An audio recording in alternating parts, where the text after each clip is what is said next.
విజయవాడలో ఒక 3 బిహెచ్కే లేదా 4 బిహెచ్కే ఫ్లాట్ చూస్తున్నారా? అయితే ఇది బందర్ రోడ్ కి దగ్గరగా ఒక మంచి ప్లెజెంట్ లొకేషన్ లో సేల్ కి వచ్చిన గేటెడ్ కమ్యూనిటీ ప్రాజెక్ట్. ఇంకా ఆలస్యం చేయకుండా కింద డిస్క్రిప్షన్ ఉన్న కాంటాక్ట్ నెంబర్ కి వాట్సాప్ కాల్ చేయండి. Welcome to icon politics. రకరకాలుగా అనేక సార్లు కంప్లైంట్ చేస్తున్నారు మన షర్మిల గారు.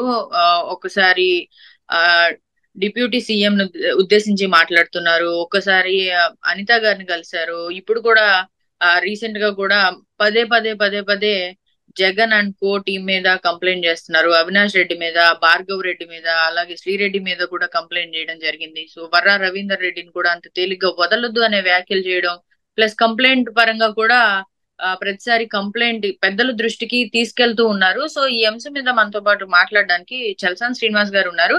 ఆయన అడిగి మిగతా విషయాలు, మిగతా కోణాలు, దీని వెనకాల ఉన్న అసలు విషయాలు తెలుసుకునే ప్రయత్నం చేద్దాం. నమస్తే సార్. నమస్కారం అండి. సార్, షర్మిల గారు గతంలో మనం చూసినట్టయితే ఎప్పటి నుంచో కూటమి ప్రభుత్వం ఏర్పడినప్పటి నుంచి కూడా పెద్దల దృష్టికి తీసుకెళ్తున్నారు. అనేక సార్లు దీని గురించి మాట్లాడుతున్నారు, వీళ్ళ మీద సీరియస్ యాక్షన్ తీసుకోమని రకరకాల కంప్లైంట్స్ ఇస్తూ ఉన్నారు చాలా సార్లు. సో దీని మీద మీరేమంటారు సార్? మీరు మాట్లాడేది వైఎస్ఆర్ తెలంగాణ పార్టీ మాజీ అధ్యక్షురాలు షర్మిల గారు. అవును సార్. ఆవిడ పాపం మా పక్క రాష్ట్రంతో నాకు పని ఏంటి అని చెప్పి చాలా స్పష్టంగా చెప్పారు. నాకు ఆడపిల్ల ఏడుపిల్ల అన్నారు. మీలాంటి మోడరేటర్ గా ఉన్న వారి కూడా కుటుంబ వివరాలు, వాళ్ళ భార్య ఎక్కడ ఆవిడ అని మాట్లాడి కూడా అసలు గట్టిగా మాట్లాడారు. అలా పక్క రాష్ట్రం గురించి పట్టించుకోలేదు ఆవిడ. అసలు ఆ రాష్ట్రం ఏంటో అసలు మనిషి పురుగులుగా చూస్తే నేను అర్థం కాలేదు చాలా కాలం. ఇప్పుడు కాంగ్రెస్ ఏపీ ఏమైనా సరే కాంగ్రెస్ పార్టీ ఇప్పుడు she was imported from Delhi, from directly air lifted from Telangana. సంతోషం, ఇబ్బంది లేదండి.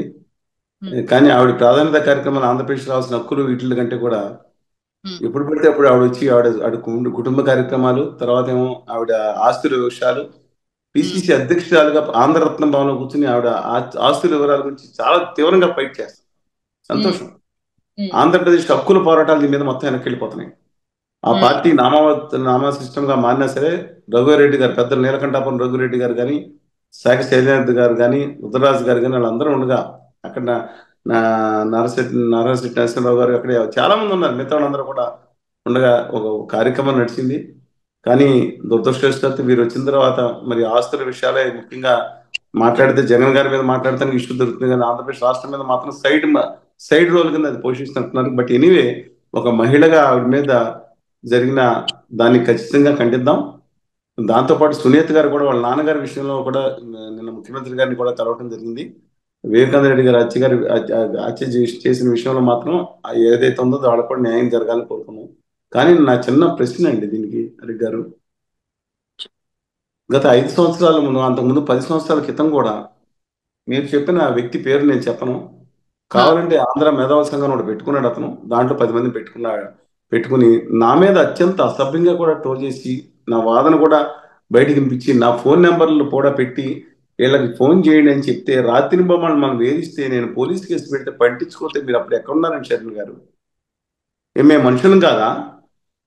మీ ఒక్కటే కుటుంబం, మీ పైనుంచి దిగొచ్చిన దేవదూతల కుటుంబం అండి. నేను అడుగుతా ఉన్నాను, మీరు పొలిటికల్ కోసం, యాక్టివిటీస్ కోసం చేస్తున్నారు. మీ నాన్నగారు దాని గురించి, నేను రాష్ట్ర హక్కుల కోసం నిలబడ్డాను, నా తెలుగు భాష కోసం నిలబడ్డా, తెలుగు జాతి కోసం నిలబడ్డా, ఆంధ్రుల హక్కుల కోసం నిలబడ్డా, విభజనప్పుడు పోరాడాం, ప్రత్యేక హోదా కోసం పోరాడాం, ప్రాణం పణంగా పెట్టి పోరాడాను, అమ్మని దీక్ష చేశాను. మీరు అన్నగారి గురించి చేశారు, రాజకీయం కోసం చేశారు, మీ ఇష్టం, గట్టిగా ఫైట్ చేశారు. రేవంత్ రెడ్డి గారిని తిట్లకి ఆయన చెవులోంచి రక్తం వచ్చింది.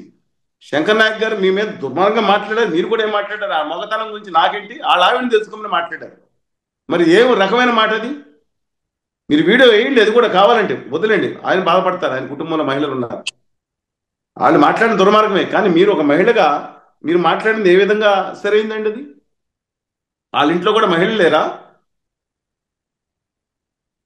నేను మీ మీద తప్పుగా మాట్లాడి మీకు జరిగిన అన్యాయం జరిగింది, కానీ మా అందరికి జరిగినప్పుడు ఏమైపోయారు? మీకు ఒక్కరికి, మీ కుటుంబం ఒక్కటే పైన దిగొచ్చిందా? రాజకీయ నాయకుల కుటుంబాలు, లేదా ముఖ్యమంత్రులు చేసిన కుటుంబాలు, లేదా పదవులు ఉన్న వాళ్ళు మాత్రం మనుషులు, మిగతా వాళ్ళు కాదా? ఇప్పుడు మా మీద కూడా కాదు, సాంబశివరావు గారి మీద కూడా, టీవీ సాంబశివరావు గారి మీద కూడా ఆయన అనుచితంగా మాట్లాడినప్పుడు అరెస్ట్ చేయడం చాలా ఇబ్బంది జరిగినాయి. మీరు ఇప్పుడు ఆనందంగా ఎక్కడున్నారు? మీ మీద జరిగిన దుర్మార్గం నో నిర్విధావాంశం, no second thought in that. అంతకన్నా 100 రెట్లు మా మీద జరిగింది. మమ్మల్ని చంపుతామన్నారు, పాలకుల్లో కేసులు పెట్టాం, దిక్కు దివాణం లేదు. మీకైతే అందరూ నిమిషాల్లో కలుస్తారు. మీకు ఎవరినైనా కలిసే సామర్థ్యం ఉంది, మీకు అపారమైన సంపద ఉంది,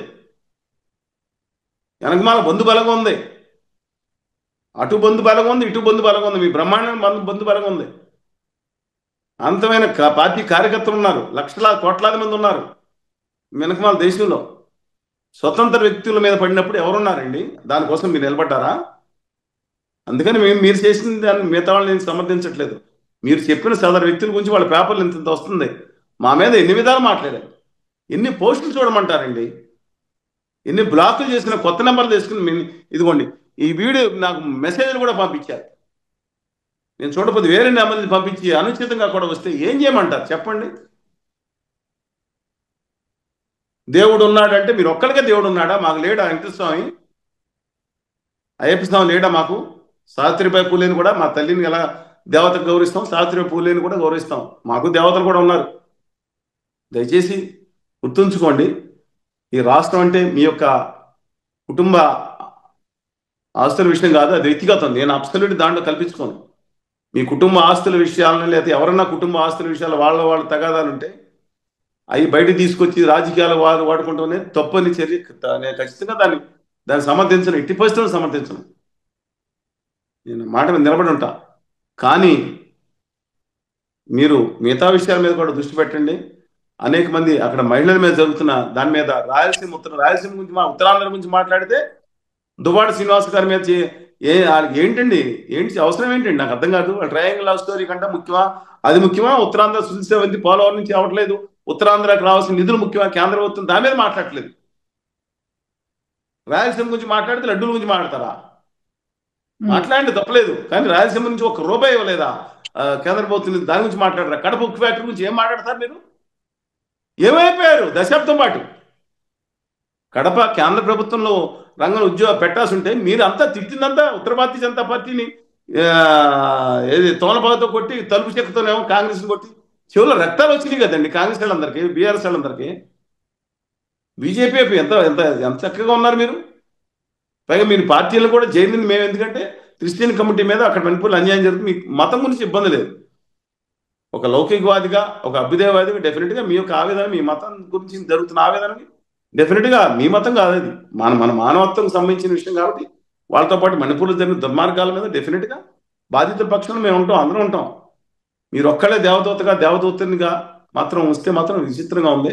కానీ రాష్ట్ర ప్రభుత్వం మాత్రం నేను చెప్తున్నానండి, ఖచ్చితమైన కానీ మిగతా వాళ్ళని దాన్ని టార్గెట్ చేయకూడదు. అంటే రాష్ట్ర ప్రభుత్వానికి వ్యతిరేకంగా మాట్లాడితే కేసులు పెట్టేస్తారా? మరి మీ అన్నయ్య గారు కేసులు పెట్టినప్పుడు ఎక్కడున్నారు? మా మీద కేసులు పెట్టినప్పుడు అమరావతి మహిళల మీద పెట్టాడు, ఎక్కడున్నారండి మీరు? అమరావతి మహిళలు కాదా? వాళ్ళ కుటుంబాలు లేవా? ఈ సదరు వ్యక్తులు లాంటి వాళ్ళే మహిళల మీద ఏం మాట్లాడాలో తెలుసా మీకు? విచిత్రంగా ఉందండి. అమరావతి మహిళలకి కుటుంబాలు లేవనుకున్నారా? వాళ్ళేం దేవలోకం, మీరు ఒక్కడే దేవలోకం నుంచి వచ్చారా? మీకు జరిగింది అన్యాయం, వాళ్ళకు కూడా జరిగింది అన్యాయమే కదా. మా మీద కేసులు పెట్టారుగా మీ అన్నయ్య గారు, అప్పుడు మాత్రం మీకు ఆనందంగా అనిపించింది, మీ మీదకి వచ్చినట్టు బాధ కలిగింది. తప్పు ఎక్కడన్నా తప్పే, దాన్ని ఖండించి నేర్చుకోండి దయచేసి. మేము ఖండిస్తున్నాం డెఫినెట్గా. ఇవాళ కూడా మళ్ళీ ఇంకోసారి చెప్తున్నాను, సోషల్ మీడియాకి దయచేసి మీరు విమర్శించండి, పరుషంగా కూడా విమర్శించండి, తప్పులేదు. విధానాల మీద విమర్శించండి.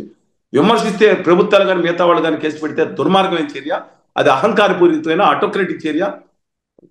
ఖచ్చితంగా దాన్ని వ్యతిరేకిద్దాం. కానీ ఎవరన్నా మన నాయకుడిని కనుక ప్రశ్నిస్తే చాలు, వాళ్ళ ఫ్యాన్స్ మాత్రం ఇతరుల మీద నీచంగా విమర్శిస్తే మాత్రం ఆ నాయకుడికి మాత్రం కుటుంబాలు, నాయకుడు మిగతా వాళ్ళకి కుటుంబాలు ఉండవా? వాళ్ళు మనుషులు కాదా? మీ నాయకుల కన్నా 100 రెట్లు ఎక్కువ సమాజ సేవ చేసేవాళ్ళని చూపిస్తాను ఓళ్ళల్లో.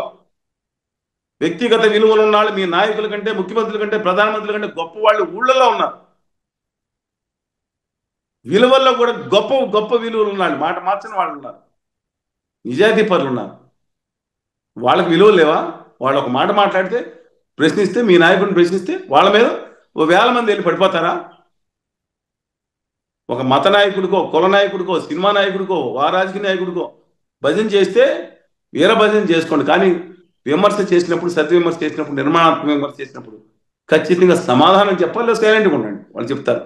వాళ్ళ మీద విరుచుకుపడతామనే అది మంచి పద్ధతి కాదని విత్ డ్యూ రెస్పెక్ట్స్ చెప్తూ అంతిమంగా కూడా చెప్తున్నాను, దయచేసి అధికారంలో ఉన్న వాళ్ళకి, ఆ తెలంగాణలోనా ఆంధ్రప్రదేశ్లోనా ఢిల్లీలోనా అనేది కాదు. ఏమండి మీరు సోషల్ మీడియాలను కంట్రోల్ చేయబోతున్నారా? మేజర్ మీడియాలో 95% మాలాంటి వాళ్ళని బ్యాన్ చేసుకుని అది చూపించిన 5% అప్పుడప్పుడు చూపించారు, వారికి ధన్యవాదాలు చెప్తున్నావు. మిగతా వాళ్ళు కూడా మారాలని కోరుకున్నా. Respect them all the way. ఏ రోజు తప్పుగా మాట్లాడలేదు. మోడరేటర్స్ పట్ల, యజమానుల పట్ల ఏదో రోజు నా వాదన అర్థం చేసుకుంటాను, వాళ్ళ ఇబ్బందులు వాళ్ళకు ఉంటాయి. కానీ సోషల్ మీడియాలో కూడా మాలాంటి వాళ్ళని థ్యాంక్స్ అండి, మీ ఛానల్తో పాటు కొన్ని ఛానల్స్ కనీసం బ్యాన్ పెట్టలేదు. మాలాంటి వాళ్ళ మీద బ్యాన్ పెట్టమని చెప్తుంటే ఎక్కడున్నారండి? వైఎస్ఆర్ తెలంగాణ పార్టీ మాజీ అధ్యక్షుల గారి దగ్గర నుంచి ఆంధ్రప్రదేశ్లో మిగతా రాజకీయ పార్టీలు కనపట్టలేదా?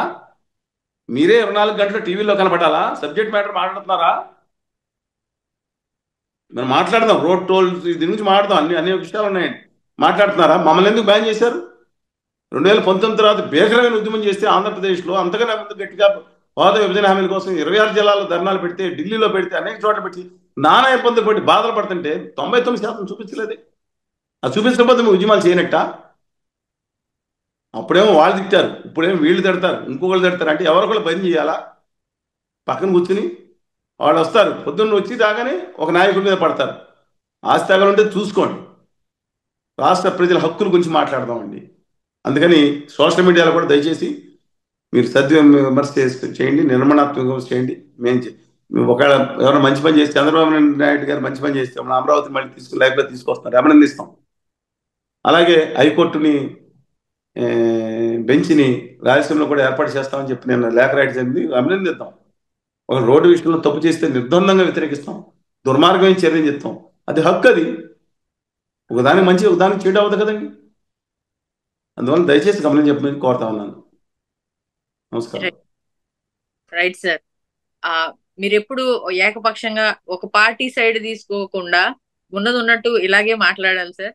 ఇలాగే మేము కూడా కోరుకుంటాం. లైకులు మీరు ఎవరినో తిడితే ఏదో చెప్పు తీసుకుని టీవీలో కొడితే 50 లక్షల వ్యూస్ వస్తాయండి. బూత్లు తిడితే 30 లక్షలు వస్తాయి. వాళ్ళు వేరే బ్యాచ్ ఉన్నారు. ట్రయాంగిల్ లవ్ స్టోరీ చేసుకుంటే వాళ్ళకి 20 లక్షలు. మీరు దయచేసి, నేనేమన్నానంటే కానీ వాస్తవాలు మాట్లాడితే కొంచెం ఆ పార్టీ వాళ్ళకి బాధగా ఉన్నా ఒక గంట పోయిన తర్వాత వాళ్ళకి అర్థమవుతుంది మనం ఎవరి కోసం మాట్లాడతాం, ఆంధ్రలో తెలుగు జాతి కోసం నిలబడి ఉన్నాం లేదనేది. మాట్లాడండి. ఎవరు చూపించినా చూపించకపోయినా మాలాంటి ఛానల్స్ ఎప్పుడు మీలాంటి వాళ్ళ కోసం వెయిట్ చేస్తుంటాయి sir. Thank you sir, me valuable time ని మాకు ఇచ్చినందుకు. Thank you.